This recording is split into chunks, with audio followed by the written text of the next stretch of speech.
He provided us kilos and kilos of expensive alcohol and others for free.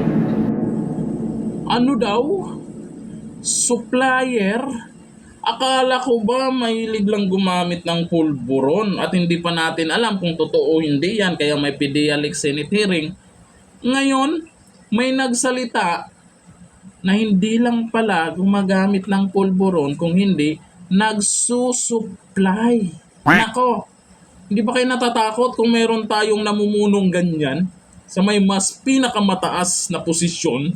Nako, panoorin natin to. Ito po. Galing sa Rolling Stone. Ito, basahin natin yung Rolling Stone, si Keith Richards. A very famous band.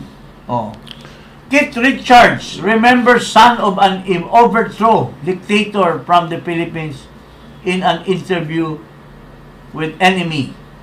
Enemy is a magazine. Keith Richards' interview with Enemy magazine during their Steel Whale tour in 1990. So, as early as 1990 and before. Well, remember when we had this homecoming tour in England sometime in 1978 or 79.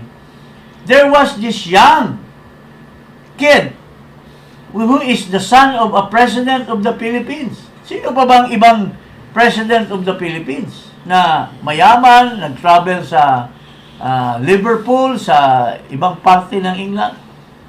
He hung around with us for 2 months, riding with our tour, bus and plane, staying in hotels and acting like a roadie. He provided us kilos and kilos of expensive alcohol and others for free to be with us. But then his father got wind of his partying ways with us, and one day he was forcibly taken by some government agents during our concert in Manchester and flown immediately back to his country. That was the last time we heard of him until we heard that his father was overthrown by a peaceful revolution in 86.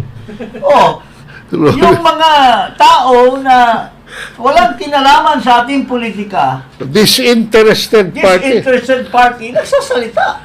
Hindi ka lang user, kundi supplier pa. Yan na, may nagsalita na, kayo na bahalang umusga kung totoo man yan o hindi. Hindi pa nga napatunayan yung sinasabing gumagamit ng pulburon, hindi pa natin alam kung totoo o hindi.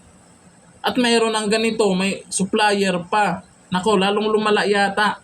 At ito, dapat ipatawag din sa Senado to, no? Imbestigahan din na paano niya nasabi o may ebidensya ba siya na totoong supplier sa kanya. Nako, matindi yan. Kahit noon pa yan, siyempre alamin po natin kung hanggang ngayon ay yan pa rin ang ginagawa. Kasi napapansin nyo naman ngayon, mas dumadami na po yung mga lantaran na eh. Punta kayo sa mga squatter area.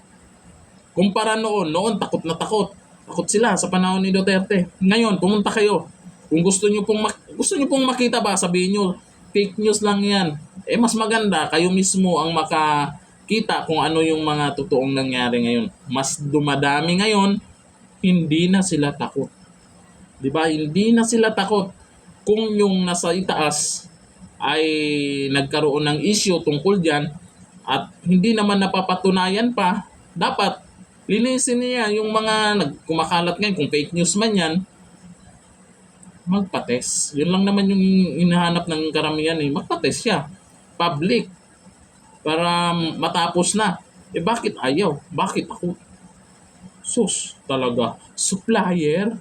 Hala. Grabe na. Ano na? Ano ni na? Naniniwala ba kayo dyan?